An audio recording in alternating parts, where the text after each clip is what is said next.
दैत्य गुरु शुक्राचार्य की दैत्य गुरु शुक्राचार्य की हिरण्यकश्यप का नमन स्वीकार करे गुरुवर। कल्याण भव। हम तुम्हारी सफल तपस्या पर बधाई देने आए हैं वत्स। मेरी सफलता आपके आशीर्वाद का परिणाम है गुरुवर। गुरु के प्रति तुम्हारी विनम्रता भी तुम्हारी सफलता का कारण है दैत्यराज। मेरे लिए अब क्या आज्ञा है गुरुवर? मेरे आदेश के विषय में अब नवीन कुछ नहीं है वत्स। अब तुम्हें अपनी वरदानी शक्ति का प्रयोग करके अपने जन्मजात शत्रुओं के विरुद्ध युद्ध करके शीघ्र ही स्वर्ग पर अधिकार करना चाहिए तथा विश्व जिसने तुम्हारे भाई का वध किया उससे तथा उसके आराधकों से प्रतिशोध लेना चाहिए। उस दुष्ट इंद्र ने हम सब पर वज्र प्रहार करके दैत्यों की महारानी कयाधु का उस समय अपहरण किया जिस समय वो गर्भवती थी। उसका क्या हुआ? वो कहाँ है? किस दशा में है? हमें कुछ भी ज्ञात नहीं। पर हमें ज्ञात है कयाधु ने एक होनहार पुत्र को जन्म दिया है। वो दैत्य वंशी होने के कारण जन्म लेते ही कुमार बन गया है। इस समय वे दोनों एक कुटिया में हिरण्यकश्यप के आने की प्रतीक्षा कर रहे हैं। हम अभी इसी समय अपने सेनापति के साथ उन्हें लेने जाएंगे। सेनापति दुंदुभी निनाद कहीं दिखाई नहीं दे रहे। कहाँ है वे? वो अपने कर्तव्य पालन में असफल रहा, इसलिए हमने उसका बहिष्कार कर दिया। नहीं माता, ये आपने अच्छा नहीं किया। दुंदुभी निनाद हमारा दाहिना हाथ है। वो हमारा सेनापति है, इस राज्य का मुख्य अधिकारी है। हम उसे पुनः बुलाएंगे।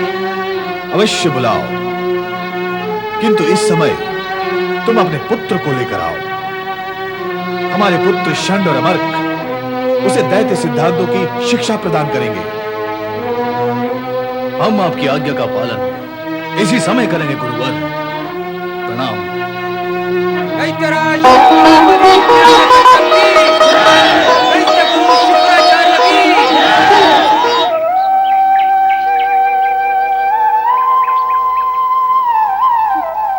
माता, इतनी उदास क्यों हो माता?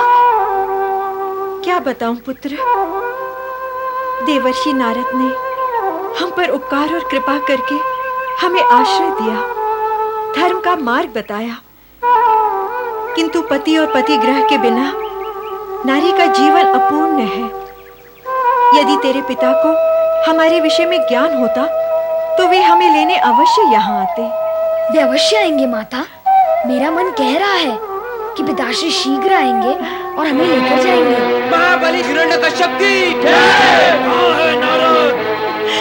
तेरी वाणी पर सरस्वती है प्रहलाद, तूने कहा और वे आ गए। कहाँ है वो चोटी वाला जिसने हमारी पत्नी को बंदी बनाकर रखा है?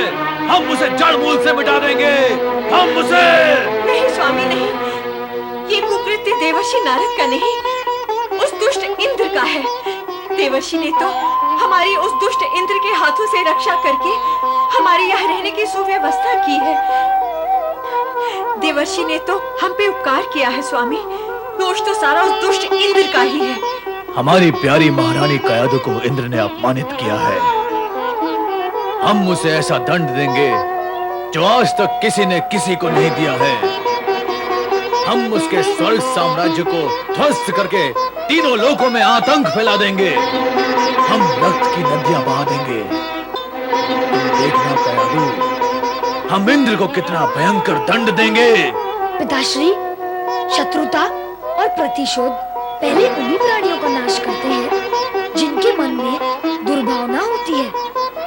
आप ऐसे अशुभ विचार अपने मन से त्याग दें पिताश्री। ऐसे तुच्छ विचार प्रहलाद के पिता को शोभा नहीं देते। ओम हरि।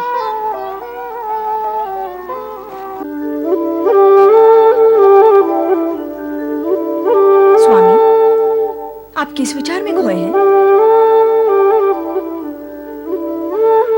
सोच रहा हूं कि हिरण्यकश्यप को ब्रह्मदेव का वरदान प्राप्त हो चुका है। अब वो किस दिशा में गमन करेगा? इसमें विचार कैसा? वो दैत्य है, और दैत्य शक्ति प्राप्त करने पर विनाश की दिशा की ओर ही बढ़ते हैं। तुम सत्य कह रही हो देवी। अब वो अपने अधर्म और अत्याचार के द्वारा उत्पात अवश्य मचाएगा। अपने प्राणियों की रक्षा के लिए कुछ तो उपाय करना ही होगा। किंतु स्वामी, आप तो कहते हैं कि विधि पूर्व निश्चित विधान के अनुसार ही अपना कार्य करती है। फिर इसमें विचार कैसा? सृष्टिकर्ता ब्रह्मदेव ने हिरण्यकश्यप को वरदान तो दे ही दिया है। अब आप त्रिदेवों को वही करना होगा जो न्याय, धर्म और नीति के अनुसार उचित होगा। तुम सत्य कह रही हो देवी। हम तुम्हारे आभारी हैं। तुम समय समय पर हमें सचेत करती रहती हो। आप मुझे लज्जित क्यों कर रहे हैं स्वामी? मैं तो आपके चरणों की दासी हूँ। मैं जो कुछ भी कहती हूँ आप ही की प्रेरणा से कहती हूँ। श्री हरि विष्णु, माता लक्ष्मी, नारद का प्रणाम स्वीकार करें। ठीक समय पर आए हो नारद। माता, श्री हरि की कृपा से जब समय ठीक होता है तभी मैं उपस्थित होता हूँ। नारद, तुम नारद लीला तो रचाते ही हो, पर अब शब्द लीला मत रचाओ। मेरा अभिप्राय ये था कि अभी अभी प्रभु से जो चर्चा हो रही थी उसमें तुम्हें भी सम्मिलित होना आवश्यक है। नारायण नारायण। हे माता भगवती, मैं इस समय तो आप दोनों के दर्शन के लिए यहाँ आया हूँ, किसी चर्चा में सम्मिलित होने नहीं। चर्चा का विषय तुम्हारे परम शिष्य प्रहलाद के पिता हिरण्यकश्यप हैं। क्या अब भी चर्चा में सम्मिलित नहीं होंगे? उससे क्या लाभ होगा माता? श्री हरि तो वही करेंगे जो पूर्व निर्धारित है, किंतु मैंने दैत्य बालक प्रहलाद को श्री हरि भक्ति के संस्कार पूर्व निर्धारित विधान के अनुसार ही दिए हैं। नारद, अब शीघ्र ही तुम्हारे शिष्य की परीक्षा आरंभ होने वाली है। तुम चाहो तो उसे आवश्यक निर्देश दे देना। उसे भक्ति की शक्ति, धर्म का मर्म और विश्वास की महत्ता अवश्य स्पष्ट कर देना। धन्य है प्रभु, आप धन्य हैं जो आपने करुणा और उदार भाव से स्थिति स्पष्ट कर दी। वैसे मुझे पूर्ण विश्वास है कि प्रहलाद विकट और प्रतिकूल परिस्थितियों में भी अपनी भक्ति, आस्था और दृढ़ता का त्याग नहीं करेगा। आपके प्रति उसकी भक्ति परीक्षा काल में उसकी रक्षा करेगी। नारायण नारायण। आपके कथन से तो ऐसा आभास होता है कि बालक प्रहलाद पर निकट भविष्य में विपत्तियों का पहाड़ी टूटने वाला हो। नारद के शब्दों से भी कुछ ऐसा ही प्रतीत हुआ। ऐसा क्यों स्वामी? तुम्हारी चिंता करने वाली देवी लक्ष्मी को चिंता करना शोभा नहीं देता। विपत्ति जब परीक्षा का रूप धारण कर लेती है तो धर्म पर टिके रहने वाले प्राणी को असीम शक्ति की प्राप्ति होती है, और उसी के कारण ही वो हंसते खेलते विपत्तियों का सामना कर लेता है। हमारा भक्त प्रहलाद भी ऐसा ही करेगा और जगत के लिए एक आदर्श सिद्ध होगा। महाप्रतापी महाबली दैत्यराज हिरण्यकश्यप की जय। महाप्रतापी महाबली दैत्यराज हिरण्यकश्यप की जय। दैत्य गुरु शुक्राचार्य की जय। दैत्य गुरु शुक्राचार्य की जय। प्रणाम गुरुवर। आयुष्मान सेनापति दुंदुभिनाथ, हम तुमसे मिलने के लिए कब से तड़प रहे थे मित्र। जब एक बार अपमानित हो गया तो फिर यहाँ पर कैसे आता दैत्यराज? इच्छा होते हुए भी ना आ सका, किंतु दैत्य गुरु शुक्राचार्य ने मुझे यहाँ आने पर विवश कर दिया। मेरे विचार से जो हुआ उसकी चर्चा न करके जो करना है उस पर विचार करें तो हितकारी होगा। जब दैत्यराज के मन में तुम्हारे प्रति अगाध स्नेह है तो तुम्हें भी उस विषय को भूल जाना चाहिए। हाँ गुरुवर, अब हमें आगे की स्थिति के बारे में विचार करना होगा। दैत्यराज, इंद्र ये सोचकर निश्चिंत हो गया होगा कि तुमने स्वर्ग पर आक्रमण करने का विचार त्याग दिया है, किंतु अब विलंब करना उचित नहीं है। तुरंत दैत्य सेना लेकर स्वर्ग पर आक्रमण करो, देवताओं को अपना दास बनाओ, विष्णु और विष्णु भक्तों से हिरण्याक्ष के वध का प्रतिशोध लो। तीनों लोगों पर राक्षस शक्ति का आतंक व्याप्त कर दो। पिताश्री, भगवान विष्णु और विष्णु भक्तों से प्रतिशोध लेकर आपको क्या लाभ होगा? आप तो मर्दानी हैं। आप जहाँ भी जाएंगे आपको सफलता मिलेगी। तो किसी पर आक्रमण करने, अत्याचार करने या आतंक फैलाने की क्या आवश्यकता है?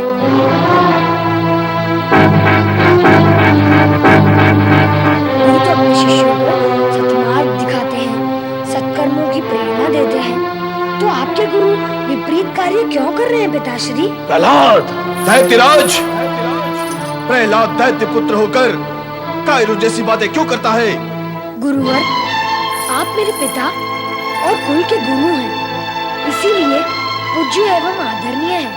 इस कारण मेरा प्रणाम स्वीकार कीजिए। ओम हरि।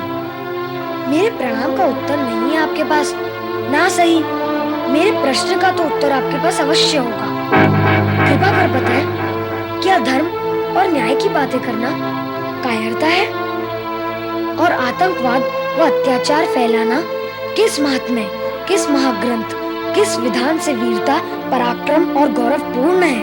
हे प्रहलाद, तुम मेरे शिष्य के पुत्र हो, अन्यथा तुम्हारे प्रश्न का मैं ऐसा उत्तर देता कि धरती तो क्या, आकाश भी कांप उठता। मुझे तो आश्चर्य है कि इतनी कम आयु में तुम्हें यह वाचालता कहां से प्राप्त हुई है? अवश्य हमारे किसी शत्रु ने तुम्हें उल्टा पाठ पढ़ा दिया है। बताओ, कौन है दैत्य का वह शत्रु जिसने दैत्य पुत्र के मन में कटुता भरकर उल्टा ज्ञान उलट दिया है? ओम हरि। गुरु तो क्रोध न करने व कटुता से दूर रहने की शिक्षा देते हैं, किंतु आप तो क्रोध में कटु शब्दों द्वारा उल्टी ही बात कर रहे हैं। मैं सोचता हूँ कि जब आप मुझ जैसे छोटे बालक को उचित ज्ञान और सही शिक्षा नहीं दे पाए, तो मेरे पिताश्री को ज्ञान और शिक्षा देते हुए न्याय कैसे किया होगा? प्रहलाद, दैत्यराज, इस समय तुम्हारे इस निर्बुद्धि पुत्र का मन भ्रमित हो रहा है। इस समय इस पर किसी शत्रु की माया चढ़कर बोल रही है। इसकी शिक्षा दैत्य परंपरा अनुसार नहीं हुई है। इसे शीघ्र ही दैत्य सिद्धांतों की शिक्षा देकर अनुशासित करना होगा, अन्यथा ये दैत्य कुल के लिए विनाशकारी सिद्ध होगा। आप सत्य कह रहे हैं गुरुवर, इसकी शिक्षा दैत्य विधि से नहीं हुई है। आप इसे इसी समय अपने आश्रम में ले जाकर दैत्योचित शिक्षा देना आरंभ करें। हमने मंत्र सिद्धि के लिए एकांत तपस्या का निश्चय किया है। हमारे दोनों पुत्र चंड और अमर्क इसे दैत्य सिद्धांतों की शिक्षा देकर प्रवीण करेंगे। हाँ, हम अवश्य कुमार प्रहलाद को शिक्षा देंगे। पिताश्री, आप निश्चिंत रहें, हम कुमार प्रहलाद के मन से सारी अनर्गल बातें और दूषित तत्वों को निकाल देंगे। जाओ प्रहलाद, दैत्य गुरु के आश्रम में जाने के लिए प्रस्थान करो। किंतु पिताश्री, तुरंत जाओ। माता और पितामही का आशीर्वाद तो। हमने तुम्हें कह दिया ना, शीघ्र प्रस्थान करो। जैसी आपकी आज्ञा पिताश्री।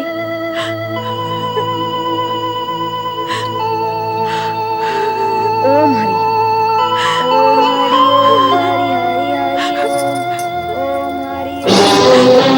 दैत्यराज, एक शुभ कार्य तो तुमने कर दिया, अब स्वर्ग पर आक्रमण करने की तैयारियां करो। जब मैंने आपके आदेश पर अपने एकमात्र पुत्र को आपके आश्रम में भेज दिया, तो अब स्वयं आपके आदेश पर स्वर्ग पर आक्रमण करने के लिए शीघ्र ही प्रस्थान करूंगा गुरुवर। सेनापति दुंदुभिनिनाद।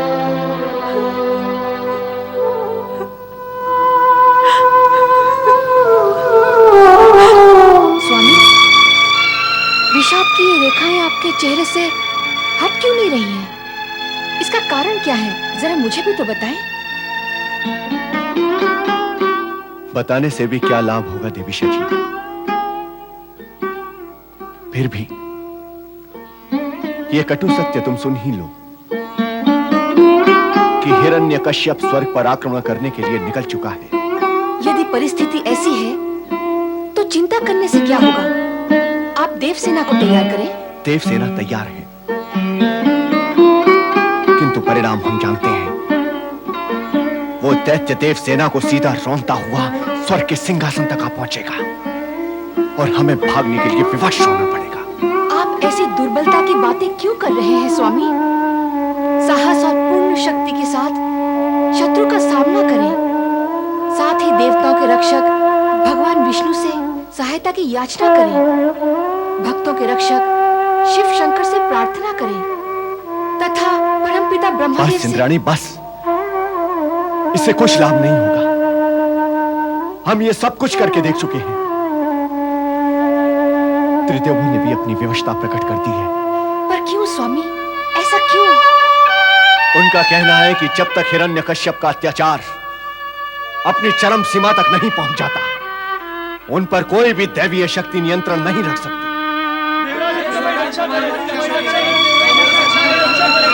क्या हुआ देवराज? देवराज इंद्र कैसे हमारी रक्षा करें? अति निर्दयी है ये दैत्य, अत्यंत निर्दयता से प्रहार करते हैं।